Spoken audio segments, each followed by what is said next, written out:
भारताला नवीन आव्हानाचा सामना करावा लागणार आहे। चीनमध्ये निर्माण झालेला आणि प्रचंड वेगाने पसरणारा HMPV व्हायरस आता भारतातही पोहोचला आहे।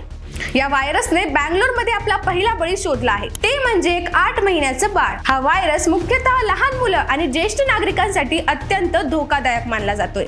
ताप, श्वसनाचा त्रास आणि गंभीर आजाराची लक्षणं यामुळे तो घातक ठरत आहे। भारत सरकारने या स्थितीची दखल घेतली व आरोग्य विभाग अलर्ट झाला असून HMPV साठी विशेष मार्गदर्शक सूचना जारी करण्यात आल्या। तसेच श्वसन आणि इन्फ्लुएन्झा सारख्या आजारावर कडक नजर ठेवण्यात येत आहे। ICMR म्हणजेच भारतीय वैद्यकीय संशोधन परिषदेने या व्हायरसवर वर्षभर लक्ष ठेवण्याचा निर्णय घेतला असून अधिकाधिक चाचण्या आणि लॅब्स उभारण्याचे आदेश देण्यात आले आहेत। हा व्हायरस कितीही धोकादायक असला तरी आपण याचा सामना एकत्रितपणे करू शकतो।